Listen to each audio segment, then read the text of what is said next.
Alright, all praise, glory, and honor is most certainly due to the Most High Elohim of the patriarchs Abraham, Isaac, and Jacob. And I want to say peace to each and every one of you in the name of His Son, Yahushua HaMashiach, who we know as Jesus the Christ.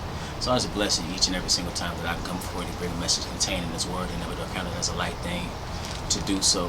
In today's message, I just want to comment on a video I saw just this morning about, it was a female pastor who was she had a problem with the Bible. She had a problem with the interpretation of Adam and Eve. She had a problem with Jesus. She looked at the Bible as misogynistic. And the reality is that it is arrogant for people to try to change what the Word says. Okay, the Word says what it says. And either you're going to adhere to the Word or you're going to not adhere to the Word. But don't make it try to say something that it's not saying. And when you do that, you're dealing with something that is disingenuous. You're dealing with it in a way that lacks integrity. I want to pick it up at, let's go to John. And we'll pick it up at John the 17th chapter. Actually, let's pick it up at John the 4th chapter. And this woman at the well, this is when the Mashiach, when the Messiah, the Christ, he's talking to this woman at the well. And he has to tell her something. So the woman is talking about her forefathers, and she's a Samaritan woman, but she's acting as if, you know, she's speaking as almost as if Jacob were her father, when in actuality the Samaritans were placed there by the Assyrians around 721, 722 with the Assyrian captivity. And that's why you read in the New Testament, why she even makes this statement, you know, you have no dealings, the Jews have no dealings with the Samaritans. And he says, 22, in verse 22 of John 4, ye worship ye know not what. We know what we worship, for salvation is of the Jews. See, what he gave the lively oracles to Israel, the laws, the statutes, the commandments, judgments, the ordinances, the prophets are Israelites. So when you call yourself worshiping, you can't just come up with your own thing. And that is, quite frankly, if I'm honest, this is what Europeans tend to do. This is what people tend to do in general, but particularly Europeans, which is why I believe when you read in Romans where Paul gives that warning about those who are grafted in. And what takes place is, because you have social clout in a society in which you have been given autonomy, because all peoples of Noah, Shem, Ham, and Japheth had some autonomy at a particular time. Now is the time of the Gentiles. And when I say Gentiles, I mean specifically the sons of Japheth.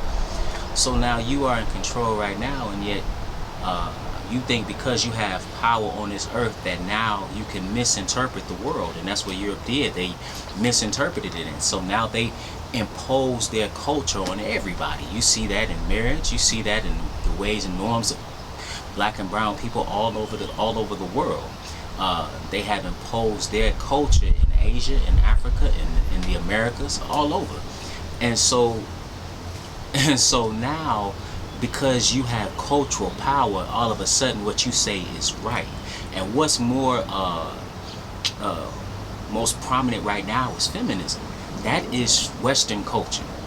And from now, because you have feminists, and because they have acquired so much power, now you can misinterpret the Bible. Now you can have women preachers. All that is wrong. Just because you say something, because you have cultural power to say it, doesn't mean it changes the word. It just means you have a bad interpretation, and you will ultimately pay the consequences for such an interpretation. Because the word is the word, and He is who He is. He doesn't change. The word hasn't changed, and you are interpreting it through your quite frankly, degenerate culture. So what does he say about worship? Because like I said, you got women pastors today. You know, they're talking about queer pastors today. They're talking about what their pronouns. Listen, in the Bible you have male and female. Again, when you impose your culture upon the text, you get a misinterpretation. Your misinterpretation doesn't change the word. Just because you have all this cultural capital, just because women run Western society, doesn't mean that's biblical. Just because you have women pastors in Western society, doesn't mean that's biblical. Let's pick it up at John 4 and verse in verse 4, he's in 22, excuse me, John 4 verse 22, he says, "You worship, you know not what. We know what we worship, for salvation is of the Jews." Then he goes on to say in verse 24, "God is a spirit, and they that worship him must worship him in spirit and in truth." You can't come up with your own form of worship. Like I heard a woman who believed to be she was perhaps a lesbian, standing next to a man who was trans. He was a man dressed like a woman, and she asked the interviewer, "Does God love me?" And the man said yes. And then she said, "Well, that's all that matters." And he said, "Yeah, but you can be separated from the Lord." And I had some qualms about even what he was saying, but the bottom line is you can't worship him how you want to worship him. You can't make this word say what you think it's saying. It says what it says. Let's go to John the 17th chapter. And it says in John 17 and 17, this is the Lord. He says, "Sanctify them through thy truth. Thy word is truth." Okay? Not what you say. Not what I say, unless we're saying what the word is saying, because that's the truth. Okay? So you can't come up with your own thing. You put on a robe, put your garments on and act like you some priest. You're not. All right? You're not. And when it's all said and done, you're gonna pay for what you're doing. That's these female preachers that have taken a position that was never given to them. That's these men that are taking a position that was never given to them. You're going to pay for that. Your end shall be according to your works. But now let's go a little further, because what does the Bible say about a woman preacher? It's very clear. It's not you can try to make it say something it's not saying, but it clearly says that you can't do that. 1 Timothy 2. And let's pick it up at verse 12. This is clear. This is black and white. It says in verse 11, "Let the woman learn in silence with all subjection." So now, that you can take that all the way back to Genesis, that the woman would be in submission unto the man. So it said, but again, we live in a feminist society today, one in which it is matriarchal, one in which patriarchy has been put down. And that's why you see so much chaos in society. But the reality is that the Bible is not teaching that. The Bible doesn't put the woman over the man. The Bible doesn't even make men and women equal. The Bible has father, son, man, woman, and child. That's the order of things. It doesn't mean somebody's less than in the sense of, because men and women can both obtain salvation, but what it does mean is that there's an order. So he says, "Let the woman learn in silence with all subjection." Then he goes on to say something that is clear. He said, "But I suffer not a woman to teach nor to usurp authority over the man, but to be in silence." So now you see this, and he's giving you that. And even if you say, "Well, I have a problem with Paul," well, one thing you don't see any female priests in the Old Testament. First of all men couldn't be priests. You see, even when a king, Uzziah, he tried to impose on the king's office, on the priest's office, and he got leprosy immediately. Right? Why? Because it wasn't given for him to be the priest. The priests were the Levites. And then not even all of the Levites were in that particular office. You had to meet certain requirements. If you didn't meet those certain requirements, you were a Levite, but only the Levites could be priests. Okay? Only the sons of Aaron could be high priests. You understand? So you can't. So most men, you from the tribe of Zebulun, you couldn't be a priest. You from the tribe of Gad, you couldn't be a priest. You from the tribe of Issachar, you couldn't be a priest. So that disqualifies most men and all women. When you get to the New Testament in this age, it's the same thing. We'll find out there's disqualifying most men, all women, and all children. But now let's pick it up at verse 11 again. It says, "Let the woman learn in silence with all subjection. But I suffer not a woman to teach nor to usurp authority over the man, but to be in silence." And he's going to take you back to Genesis. He says, "For Adam was first formed, then Eve. And Adam was not deceived, but the woman being deceived was in the transgression." Alright, so he took you back to the beginning and the order of things. And it says, "Notwithstanding, she shall be saved in childbearing if they continue in faith and charity and holiness with sobriety." In other words, the woman would still carry on with having children, and ultimately, if she's doing what she's supposed to do as far as righteousness, she can be saved. But she's not to be a teacher. So who is to be a teacher? Who is to be a pastor or a bishop? 1 Timothy 3:1. This is a true saying. If a man desires the office of a bishop, he desires the good work. Now, he already disqualified all women in the previous chapter. So now in chapter 3, he's telling you about what man can be a bishop. It doesn't mean all men can be bishops.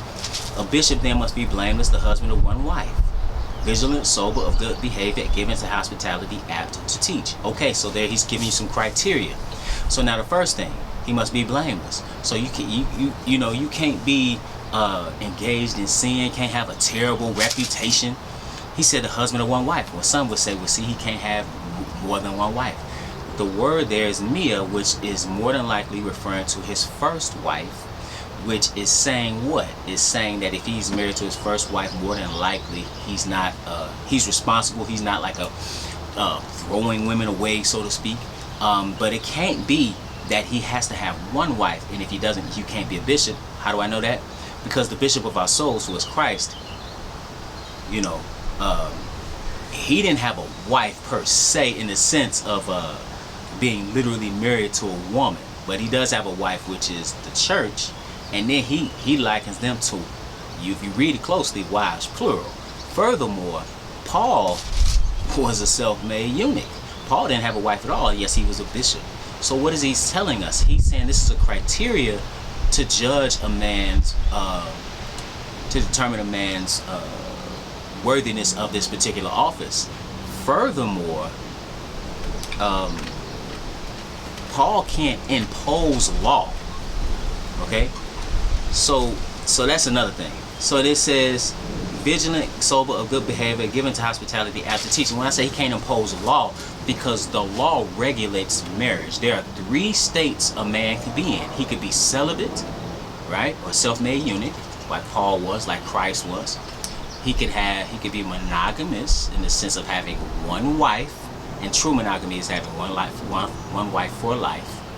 Okay, or he could be polygynous. He could have more than one wife, and the Bible regulates marriage. It doesn't disqualify man to have more than one wife, and that's why you'll hear people say, well, they'll try to get around it and they'll say all kind of things. Well, a bishop, see, he's supposed to be the standard of all men, so therefore a man should only have one wife. False. You can't read that. That's not even what this is telling you. But they got to try to make it fit. You know, they try to make it fit their particular culture. Okay? Then you got someone will say, well, see, they're so busy, you could only have one wife. How you more busy than David, who's running a whole country? He's running a nation. He's not running some congregation. He's running a nation of millions of people. He had several wives and concubines. So that doesn't fly. What is just telling you, if he's married to his first wife, the husband of the first wife, perhaps that tells you something about his character. That's all it's saying. But it doesn't mean that a man can't have more than one wife. Why do I say that? Because that's another example of how people have taken culture that they were given from the West. They don't even realize where it came from. It didn't come from the Bible. Monogamy comes from Western culture, and it's not even true monogamy. Look at society in America. It's supposed to be monogamous. What is it?